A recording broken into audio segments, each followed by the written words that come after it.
आज सुनेंगे कहानी छोटी सोच। तुम कितने दिनों के लिए जा रही हो? प्लेट से एक और समोसा उठाते हुए दीक्षा ने पूछा। यही कोई 8-10 दिनों के लिए, रिया ने उकताए हुए स्वर में कहा। कार्यालय के टी ब्रेक के दौरान दोनों सहेलियां कैंटीन में बैठी बातें कर रही थी। रिया की कुछ महीनों पहले ही अर्णव से शादी हुई थी। दोनों एक ही आईटी कंपनी में साथ काम करते थे। कब प्रेम हुआ पता ही नहीं चला और फिर चटमंगनी पटब्याह की तर्ज पर शादी करके दोनों एक ही संस्थान में काम कर रहे थे। बस दोनों के विभाग अलग थे। दिन भर एक ही छत के नीचे रहने के बावजूद उन्हें एक दूसरे से मिलने जुलने की फुर्सत नहीं मिलती थी।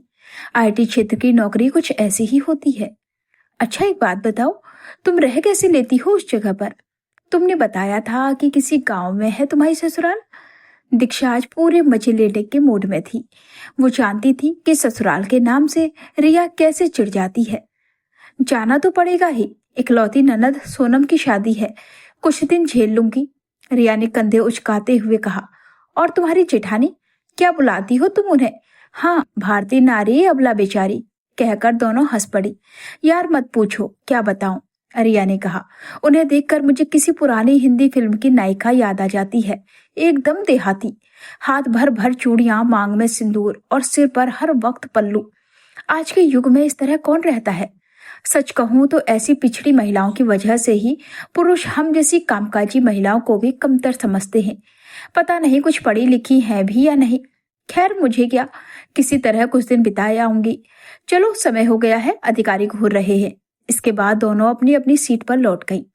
रिया शहर में पली बड़ी आधुनिक विचारों वाली लड़की थी। अर्णव से शादी के बाद जब वो पहली बार अपने ससुराल गई तो उसे वहां की कोई बात पसंद नहीं आई। उसे कभी गांव के माहौल में रहने का अवसर नहीं मिला था। 2 ही दिनों में उसका दम घुटने लगा था। उस विशुद्ध पारंपरिक परिवेश में 3-4 दिन रहने के लिए अर्णव ने उसे बड़ी कठिनाई से राजी किया था। शहर में जींस और टॉप पहनकर आजाद पंछी की तरह घूमने वाली रिया को साड़ी पहनकर और घूंघट निकालकर छोई मोई बनना बिल्कुल रास्त नहीं आ रहा था। ससुराल वाले पारंपरिक विचारों के लोग थे। घर में ससुर और बड़े जेठ के सामने सिर पर पल्लू रखने की हिदायत थी। रिया की सास तो सख्त थी ही, मगर उसकी जेठानी मेघा बहुत ही समझदार महिला थी। ननद सोनम अपनी इस नई गोरी भाभी के आगे पीछे घूमती रहती थी। रिया गांव की महिलाओं की सरलता देखकर हैरान होती, लेकिन पारंपरिक जीवन शैली जीने वाली महिलाओं के बारे में उसके विचार बहुत संकीर्ण थे। जो महिलाएं केवल गृहस्थी तक सीमित रहती हैं, वे उसकी दृष्टि में अनपढ़ और गंवार थी। शहर में अपनी नई और अलग गृहस्थी बसाकर रिया बेहद खुश थी। वहां सास या ननद की रोक टोक का कोई झंझट नहीं था। जो मन में आता वो करती। अर्णव और रिया के मित्र बिना बताए कभी भी आ जाते और घर पर आए दिन पार्टियां होती थी। दिन मौज मस्ती में बीत रहे थे। तभी अर्णव की बहन सोनम की शादी तय हो गई। घर में मेहमानों की भीड़ जुटी थी। गर्मी का मौसम था और बिजली का कोई भरोसा नहीं रहता था। हाथ के पंखे से हवा करते करते रिया का दम निकलने लगा था। एसी में रहने वाली रिया के लिए सिर पर पल्लू टिकाए रखना भी भारी लग रहा था। एकांत मिलते ही रिया का गुस्सा फूट पड़ा। कहाँ ले आए तुम मुझे अर्णव? मुझसे नहीं रहा जाता ऐसी जगह पर। ऊपर से सिर पर हर वक्त ये पल्लू रखो। इससे तो अच्छा होता कि मैं यहाँ आती ही नहीं। धीरे बोलो रिया, अर्णव ने उसे आश्वस्त करने की कोशिश की। कुछ दिन तालमेल बिठा लो प्लीज। सोनम की विदाई के अगले ही दिन हम चले जाएंगे। रिया ने मुंह बनाया। किसी तरह शादी संपन्न हो जाए, बस यही उसकी इच्छा थी। इतने बड़े परिवार और रिश्तेदारों की जिम्मेदारी घर की बहुओं पर थी। रिया को रसोई के काम का कोई अनुभव नहीं था। मायके में उसने कभी मां की सहायता नहीं की थी। ऐसे में जब भी उसे कोई काम सौंपा जाता, उसके हाथ पांव फूल जाते। दूसरी ओर उसकी जेठानी मेघा उम्र में उससे थोड़ी बड़ी थी, लेकिन उसने पूरे घर की जिम्मेदारी प्रसन्नता पूर्वक उठा रखी थी। बुजुर्ग ससुर को डायबिटीज की समस्या थी। मेघा उनकी दवाइयों और खान पान का पूरा ध्यान रखती थी। सास भी मेघा से प्रसन्न रहती थी। इसके साथ ही अपने 2 बच्चों की देखभाल करते हुए भी मेघा हर काम निपुणता से करती थी। सुबह सबसे पहले उठकर पूरे घर के लिए चाय नाश्ता बनाना और रिश्तेदारों की देखभाल करना। मेघा हर काम में आगे रहती थी। घर का हर सदस्य बात बात पर मेघा पर ही निर्भर था। रिया भी उस घर की बहू थी, लेकिन मेघा के सामने उसका अस्तित्व जैसे था ही नहीं। घर के लोगों में मेघा के प्रति प्रेम और सम्मान देखकर रिया के मन में ईर्ष्या होने लगी। एक दिन अर्णव स्नान करके निकला और बोला, मेघा भाभी, मेरी शर्ट का बटन टूट गया है, जरा टांग दीजिए। पास ही बैठी मटर छील रही रिया तड़क कर बोली, ये क्या बात हुई अर्णव? इतनी सी छोटी बात के लिए तुम भाभी को बुला रहे हो? मुझसे नहीं कह सकते थे? अर्णव सहम गया। मुझे लगा तुम्हें ये सब काम नहीं आता होगा। तुम क्या मुझे बिल्कुल अनाड़ी समझते हो? रिया ने गुस्से से शर्ट ली और बटन टांग दिया।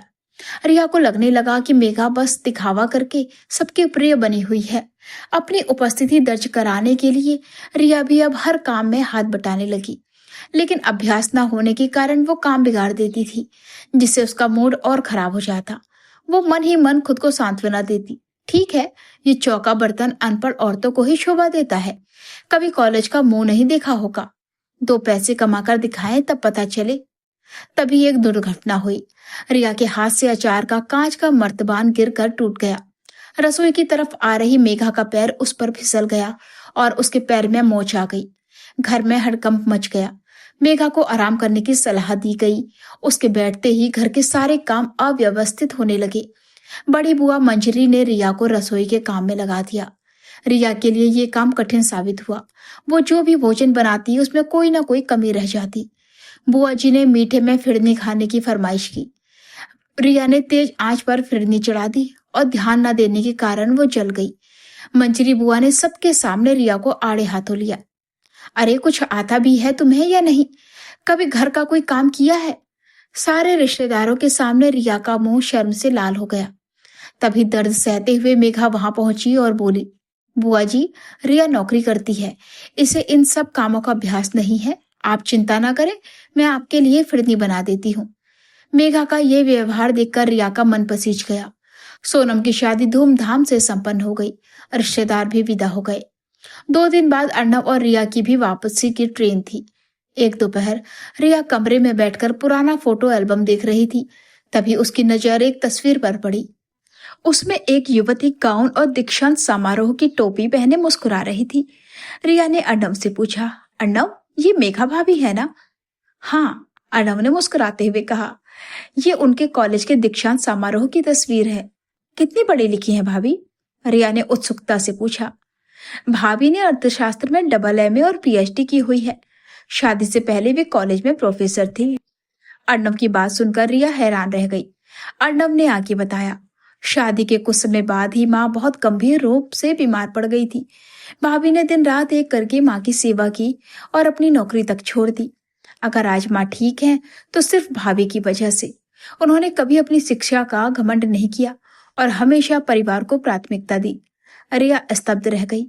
जिस जेठानी को वो अनपढ़ समझ रही थी, वो उससे कहीं अधिक योग्य थी।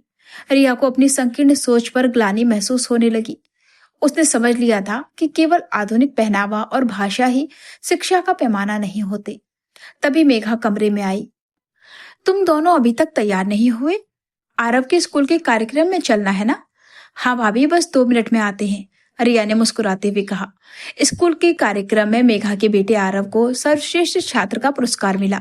जब प्रिंसिपल ने माता पिता को मंच पर आमंत्रित किया तो बड़े भैया हिचकिचाने लगे। तब मेघा भाभी ने आत्मविश्वास के साथ माइक संभाला और धारा प्रवाह अंग्रेजी में अभिभावकों की जिम्मेदारी पर ऐसा उत्कृष्ट भाषण दिया कि पूरा हॉल तालियों से गूंज उठा। रिया गर्व और आदर से अपनी भाभी को देखती रह गई। घर लौटने के बाद रिया ने अर्णव से कहा, सुनो, क्या हम कुछ दिन और रुक सकते हैं? अर्णव ने हैरान होकर पूछा, लेकिन तुम्हारा तो यहाँ मन नहीं लग रहा था। रिया ने अर्णव के कंधे पर सिर टिकाते हुए कहा, नहीं, अब मुझे यहाँ अच्छा लग रहा है। मुझे भाभी से भी बहुत कुछ सीखना है।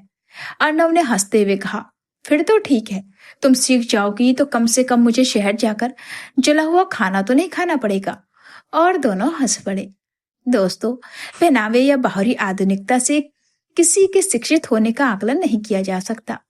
सच्ची शिक्षा इंसान के व्यवहार, नम्रता और संस्कारों में झलकती है। गृहस्थी संभालना या पारंपरिक जीवन शैली अपनाना किसी महिला को पिछड़ा नहीं बनाता। परिवार के लिए किया गया त्याग बड़प्पन का प्रतीक है। क्या आधुनिकता का अर्थ केवल परिधान और बोलचाल है या विचारों की उदारता? यदि आप मेघा के स्थान पर होते तो क्या परिवार के लिए अपने करियर का त्याग करने का निर्णय लेते? दोस्तों, ये कहानी हमें सिखाती है कि किसी भी व्यक्ति को उसके पहनावे या रहन सहन से नहीं आंकना चाहिए। वास्तविक योग्यता और संस्कार विचारों में होते हैं। यदि आपको ये कहानी पसंद आई हो तो इसे अपने मित्रों और परिवार के साथ अवश्य साझा करें। अपनी राय कमेंट बॉक्स में लिखना ना भूलें। जल्द मिलते हैं एक नई कहानी के साथ। धन्यवाद।